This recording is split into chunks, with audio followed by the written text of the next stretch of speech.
Fibre net ఒకప్పుడు ఇదే fibre net Telugu Desam party హయాంలో ఉన్నప్పుడు అప్పట్లో 150 రూపాయలకే ఇంటికి ఇంటర్నెట్తో కూడిన కేబుల్ కనెక్షను చాలా గొప్పగా ప్రచారం చేశారు. అప్పట్లో భారీగా కనెక్షన్లు ఇచ్చారని చెప్పారు. కాకపోతే ఇప్పుడు సీన్ కట్ చేస్తే ఫైబర్ నెట్లో నిజంగా ఒక కుంభకోణం ఏమైనా జరిగిందా, లేదు అంటే ఒక రాజద్రోహం జరిగిందా, లేదు అంటే ఒక్కొక్కరిదే ఒక్కొక్క వెర్షన్ ఉంది ఈ ఫైబర్ నెట్లో. మా వల్ల కావట్లేదు అని చెప్పి ఇప్పుడు ఫైబర్ నెట్ సంస్థ చేతులు ఎత్తేస్తోందా, మా వల్ల కావట్లేదని కొత్తగా కనెక్షన్లు కూడా ఏం పెట్టలేదు, 9 నెలలుగా ఎలాంటి పురోగతి లేదు, పైగా ఫైబర్ నెట్ ఎండి దినేష్ కుమార్దే మొత్తం ఇదంతా, దీని వెనక ఆయనే కారణం అంటూ సంస్థ చైర్మన్ జీవీ రెడ్డి చేసిన వ్యాఖ్యలు కూడా ఇప్పుడు సంచలనంగా మారుతున్నాయి. అసలు ఫైబర్ నెట్ వల్ల కొనసాగించడం వల్ల ఉపయోగం ఏంటి, ఒకవేళ ఆపేస్తే వచ్చిన నష్టం ఏంటి, దీని మీద ఇంకా లోపాయకారంగా జరుగుతున్న లోపాలేంటి, ఇది అంశం మీద చర్చించే ప్రయత్నం చేద్దాం. సార్, అంటే ఇక్కడ 2 వెర్షన్స్ సార్. సాక్షి వెర్షన్ ఒక రకంగా ఉంది, వీళ్ళిద్దరు వెర్షన్ ఒక రకంగా ఉంది, ఈనాడిది అని ఆంధ్రజ్యోతి. కాకపోతే ఫైబర్ నెట్ ఎండి దినేష్ కుమార్కి చైర్మన్ జీవీ రెడ్డికి పడట్లేదు అనేది అయితే స్పష్టంగా అర్థమవుతుంది. ఫైబర్ నెట్ని వదిలేసింది ఆ ప్రభుత్వం, ఎందుకంటే వీళ్ళే అప్పట్లో ఆర్భాటంగా చెప్పుకున్నారు, ఇప్పుడు పట్టించుకోలేదా, అందుకే ఈ వివాదం. ఇది ప్రాక్టికల్గా మాట్లాడుకోవాలి. జీవీ రెడ్డి ఒక ఆస్పెక్ట్లో తొందరపాటుగా అంటే తన భవిష్యత్తును దృష్టిలో పెట్టుకుని చేసి ఉండాలి. అతను చెప్పిన సాక్షి కథనాన్ని చూస్తేనేమో ఫైబర్ నెట్ ఒక 7-8 నెలల్లో మూసేసేందుకు సిద్ధపడుతున్నారు, ఆ నేపథ్యం నా మీద పెడతారు, అందుకని నేను ముందు చెప్తున్నాను అన్నటువంటిది. అది నెంబర్ 1 ఆస్పెక్ట్. నెంబర్ 2 ఆస్పెక్ట్ వచ్చేటోడికి అధికారులు పనిచేయట్లేదు. ప్రతి మంత్రికి ఇదే సమస్య ఉంటుంది. డెమోక్రసీలో ప్రజల చేత ఎన్నికయ్యేవాళ్ళు ప్రజాప్రతినిధులు లేదా రాజకీయ నియామకాలు, ఇట్లాంటి చైర్మన్లు. వీళ్ళ ఆలోచన ఏంటి, మా ముద్ర ఏదో ఉండాలి, ఏదో ఒక మంచి జరగాలని కోరుకుంటారు ప్రజలకి. కానీ ఈ మంచి జరగాలంటే 60 వ్యవస్థలు అనుసంధానం అయి ఉండాలి. ఈ వ్యవస్థలో ఎక్కడ లోపం వచ్చినా ఎక్కడిదక్కడ స్టక్ అయిపోతుంది. అందుకనే ప్రభుత్వ ఉద్యోగాలు అంటారు. ఒక ఫైల్ ఎక్కడ ఆగిపోతుందో తెలియదు, తిరుగుతూ ఉన్నట్టుంటుంది. ప్రభుత్వం చెయ్యాలి అనుకుంటే 10 నిమిషాల్లో చేసి పడేస్తుంది. ఇంకొకటి, ఫైబర్ నెట్ గురించి ఫస్ట్ ఆయనకు ఒక అవగాహన ఉండాలి. ఇందులో మనం రాజకీయాలు మాట్లాడుకుంటా కూర్చున్నాం, కానీ ఫస్ట్ ఫైబర్ నెట్ అసలు ఎందుకు పెట్టారు తెలుసా? రాష్ట్ర ప్రభుత్వ సొమ్ములతో పెట్టలేదాన్ని. కేంద్ర ప్రభుత్వము ప్రయోగాత్మకంగా దేశవ్యాప్తంగా ప్రతి పల్లెటూరికి కూడా ఇంటర్నెట్ సేవలు అందించడం కోసం ఒక పథకాన్ని పెడుతూ దానికి పైలట్ ప్రాజెక్టుగా ఆంధ్రప్రదేశ్ ఎంపిక చేసింది. ఆ రోజున కూటమిలో ఉన్నారు కాబట్టి 149 రూపాయలకే కనెక్షన్. ఇది విత్ కేబుల్, నాటి ఫార్ములా. అది సరిగ్గా చేస్తే అంటే ప్రభుత్వాలు ఎలా నాశనం చేస్తాయి అనడానికి సాక్ష్యం అదే. ఒక ప్రభుత్వమే అన్ని టీవీ ఛానళ్ళతో కూర్చుని ఏమయ్యా, ఇప్పుడు పే ఛానల్స్ అంటారు, Gemini package, Maa TV package, Zee TV package, sports package, ఇట్లా ప్యాకేజీలు ఉంటాయి. మేము ప్రభుత్వంగా అడుగుతున్నామయ్యా, ఎన్ని కనెక్షన్స్ ఉన్నాయో నీకు లెక్క చెప్తాం. ప్రతి కనెక్షన్కి నువ్వు ఒక్కొక్కళ్ళ దగ్గర 10 రూపాయలు వసూలు చేస్తున్నావు కదా, మా దగ్గర ప్రభుత్వం కాబట్టి 5 రూపాయలు వసూలు చేయి, నీకు డబ్బులు టెన్షన్గా వచ్చేస్తుంది అంటే ఆ సదరు సంస్థలు హ్యాపీగా ఒప్పుకుంటాయి కదా. కానీ ఆ రోజున అట్ట చేశారా? చెయ్యలా. ఎందుకని? ఇక్కడ రాజకీయం మిళితమై ఉంది. ఏంటయ్యా అంటే ప్రభుత్వానికి అంత పెద్ద కమిట్మెంట్స్ ఏముండవు. ఇందులో ప్రభుత్వం ఆనాడు చెయ్యాల్సిన పని చేయాలి. నేను ఆనాడు కూడా ప్రస్తావించాను, 149 రూపాయలకే కనెక్షన్ ఇవ్వాలంటే మీరు ఈ డబ్బులు తీసుకెళ్ళి కేబుల్ ఆపరేటర్లకు పంచేయండి, కేబుల్ ఎంఎస్ వాళ్ళకి పంచి 5 ఏళ్ల పాటు 150 రూపాయలే తీసుకోమనండి, వాళ్ళు తీసుకుంటారు. ఇంటర్నెట్కి అయ్యే డబ్బులు ప్రభుత్వం పెట్టినట్టు అవుతుంది ఒక 5 ఏళ్ల పాటు.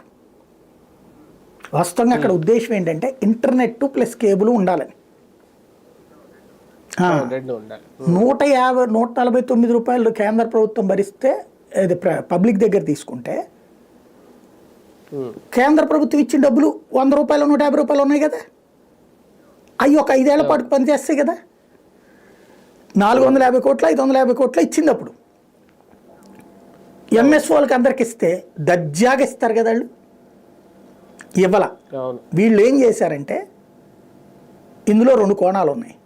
అనేక చోట్ల కేబుల్, ఒకప్పుడు కేబుల్ అంటే రూపాయి కష్టపడి దాన్ని ఏంటి నిచ్చెనలు వేసుకుని ఎక్కి వైర్లు కనిపిన వాళ్ళు కేబుల్ ఆపరేటర్లు. అలాగ కేబుల్ ఆపరేటర్లు ఆ తర్వాత మాస్టర్ కంట్రోల్ రూమ్స్ అయ్యి మాస్టర్ ఛానల్ అని, సిటీ కేబుల్ అని, హాత్వే అని, ఎస్డివి అని, భీమవరం అని, లేకపోతే కనుక యాక్ట్ అని, ఇట్లా కేబుల్ నెట్వర్క్లు వచ్చేసినాయి. వీళ్ళందరికీ ఒక అనుసంధానం చేసి వీళ్ళకి కొంత శ్రమ తగ్గింది. వాళ్ళు ఇదివరకు వీడియో క్యాసెట్లు తెచ్చి ప్లే చేయడం ఇవన్నీ చేసేవాళ్ళు. VHS క్యాసెట్లు తెచ్చి VCR పెట్టి అయ్యని, అదంతా అవసరం లేకుండా ఇప్పుడు వాళ్ళే సినిమా ఛానల్స్ ఇస్తారు, ఇదంతా ఇస్తారు. వీళ్ళు జనం నుంచి డబ్బులు కలెక్ట్ చేసే ఏజెంట్ల కిందకి మారారు. ఇది నడుస్తూ ఉంది. ఇందులో మొదట్లో అలా కష్టపడ్డోళ్ళు కొంతమంది ఏమో వెల్ సెటిల్డ్ అయ్యారు, ఒక 10% మంది.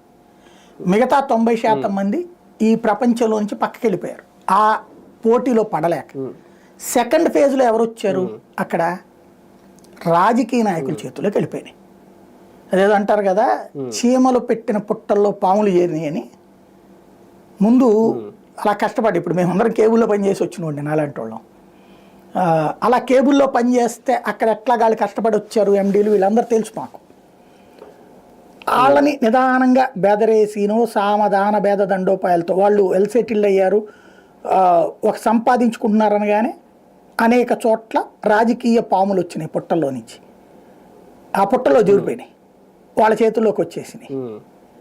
ఇప్పుడు ఆ కేబుల్ని వాళ్ళ నుంచి తీసుకుని రాష్ట్ర ప్రభుత్వం నడుపుతుందా?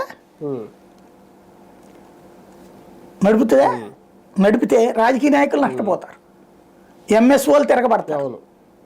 ప్రతి ఎంఎస్ఓ తన దగ్గర ఉన్నటువంటి కేబుల్ నెట్వర్క్లో ప్రభుత్వాన్ని గురించి వ్యతిరేకంగా పెడితే దోలు తీరిపోతాయి, సంఘటితంగా పోరాడతారు వాళ్ళు. కాబట్టి వాళ్ళకి ఏం చేశారు వీళ్ళు, ఒక కొత్త కాన్సెప్ట్ ఇచ్చారు.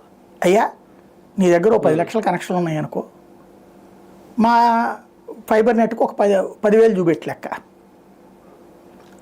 10,000 కనెక్షన్స్ మాకు ఇచ్చే, మేము ఇస్తుంటాం కనెక్షన్స్. ఇట్లాగే తీసుకున్నారు. లేకపోతే 1,50,00,000 కుటుంబాలు ఉన్నటువంటి ఆంధ్రప్రదేశ్లో సరే ఆ డిష్లు బుష్లు తీసేస్తే 1,20,00,000 అయితే ఉంటాయిగా కనెక్షన్స్. వీళ్ళకి ఎన్నండి ఉంది? 7 లక్షలు. అంటే ఎంత సక్సెస్ అయినట్టిది? రెండవది, వీళ్ళు వాళ్ళని బెదిరించడం ఏం చేశారు? ఎంఎస్ఓ అన్నప్పుడు మీరు ఇస్తారా అంటే వాళ్ళు మొదట్లో వ్యతిరేకించారు. మేము కష్టపడి కేబుల్ వేసుకోవడం ఏంది, మీకు ఇవ్వడం ఏంటని వాళ్ళని బెదిరించి తీసుకున్నారు. సపోర్ట్ చేశారు. వాళ్ళకి కరెంటు వైర్ల దగ్గర ఉన్నాయి అంటే ఇవన్నీ ఏం చేస్తారంటే సపరేట్ కేబుల్ ఎక్కడ వేసుకుంటారు వాళ్ళు? స్తంభాలు వేసుకుంటే మున్సిపల్ ట్యాక్స్ కట్టాలి, ప్లస్ చాలా తతంగా ఉంటుంది. ఇక అట్టయితే ఎవడు చేయలేడు.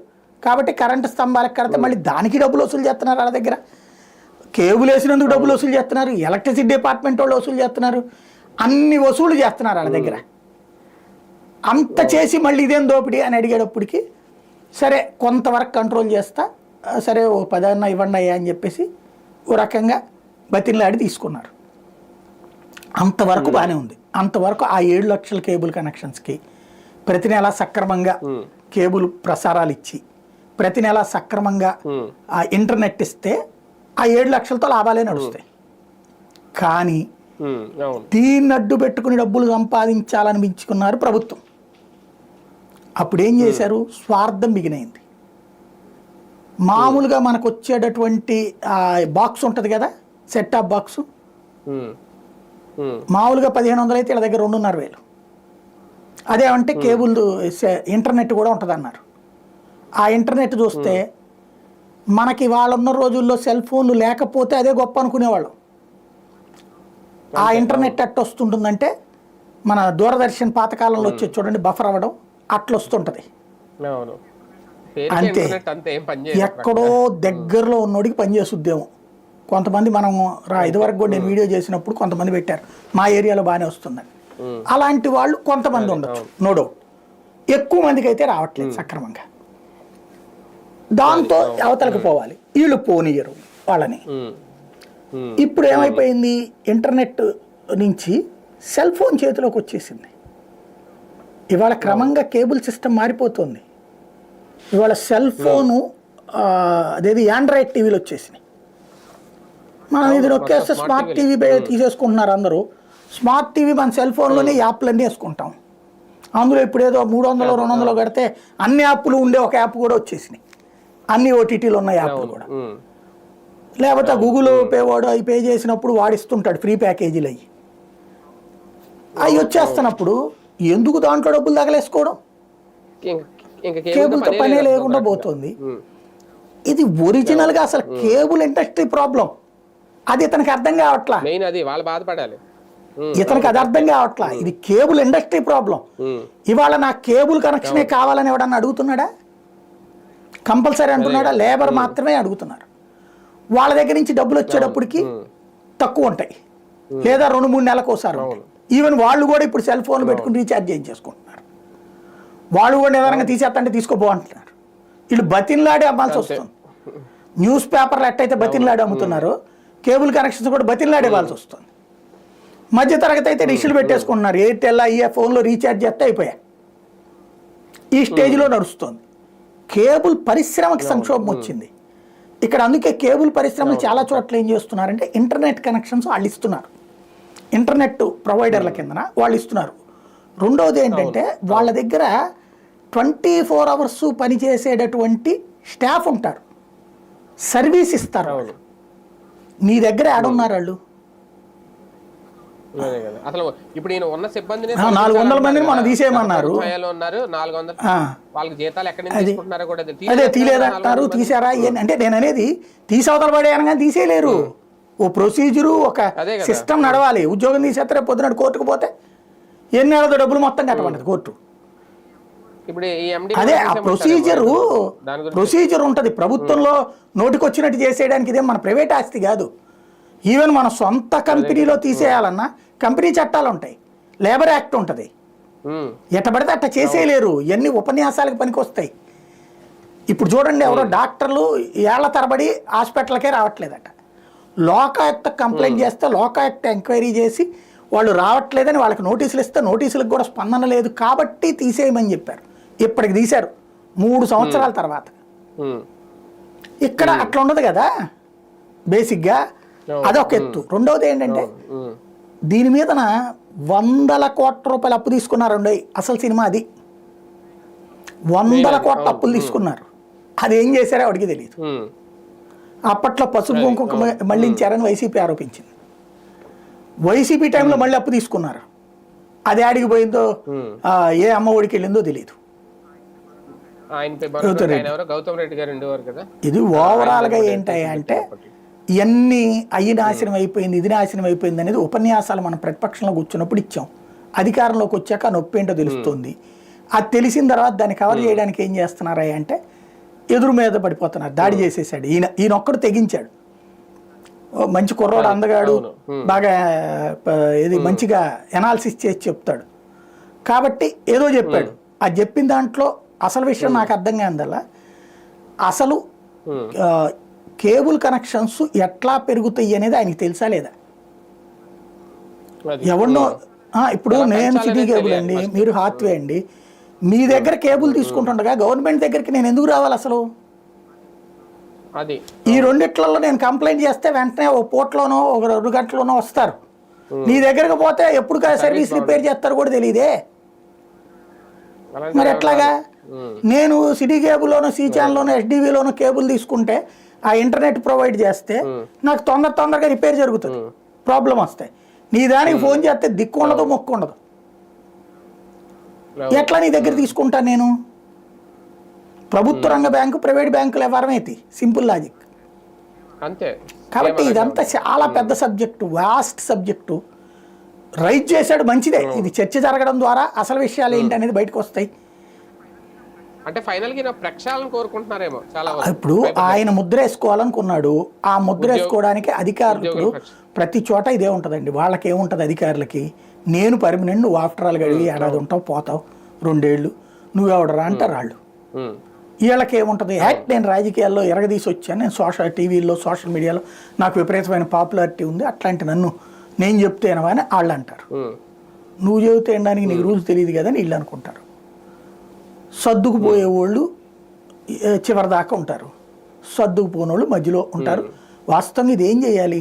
యాజ్ పర్ నామ్స్ అయితే నువ్వు చీఫ్ సెక్రటరీ నోటీస్కి తీసుకెళ్ళాలి ఫస్ట్. అది అవును. అక్కడ కాదనుకున్నప్పుడు లోకేష్ నోటీస్కి తీసుకెళ్ళాలి. అక్కడ కాదనుకున్నప్పుడు చంద్రబాబు నోటీస్కి తీసుకెళ్ళాలి. ఇదంతా అయ్యాక బయటికి రావాలి. ఇతనికి వస్తా అసహనం పొరుగు చెయ్యాలని, నేను సమాజానికి ఏదో చెయ్యాలన్న ఉద్దేశమే. కానీ ఇంత ప్రాసెస్ లేట్ అవుతోంది, తన వ్యవస్థలో తను ఒప్పుకున్నట్టయింది. అందుకని బయటకు వచ్చి మాట్లాడేశారు. 9 నెలలుగా మేము ఏం చేయలేకపోయాం, ఒక కనెక్షన్ కూడా ఇవ్వలేకపోయాం, ఒప్పేసుకున్నట్టు అయింది. ఒక రకంగా తీసుకున్న అప్పు చెల్లించకపోతే రేపు పొద్దున ఇదే కుంభకోణంగా కూడా మారుతుంది. చూడాలి అది నెక్స్ట్.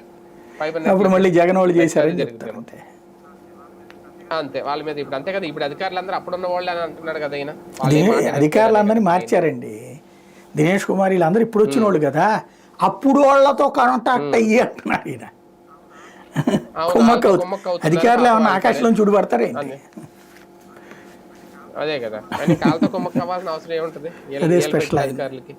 మొత్తం విచిత్రమైన అంశం. రైట్, చూద్దాం మొత్తానికి నిజంగా ఫైబర్ నెట్ లో ఏం జరుగుతోంది అనేది. వాస్తవం నిజంగా ఒక్క కనెక్షన్ కూడా ఇవ్వలేదు. ఫైబర్ నెట్ ని నిజంగా ప్రభుత్వం తరపున ప్రజల్లోకి తీసుకెళ్లాలంటే ఇప్పుడున్న పరిస్థితుల దృష్ట్యా స్మార్ట్ టీవీలు వచ్చేసిన తర్వాత చాలా మార్పులే చేసి ఇందులో కూడా అద్భుతమైన ఫెసిలిటీస్ తీసుకొస్తే ప్రజలు వాడతారు. ఆ తరహా సర్వీస్ కూడా ఇవ్వగలగాలి. అవేం చేయకుండా ఇప్పుడు కొత్త అంశాలు, కొత్త వివాదాలు, కొత్త రాద్ధాంతాలు. ప్రభుత్వానికి ఇది కొత్త తలనొప్పి అవుతుందేమో చూద్దాం.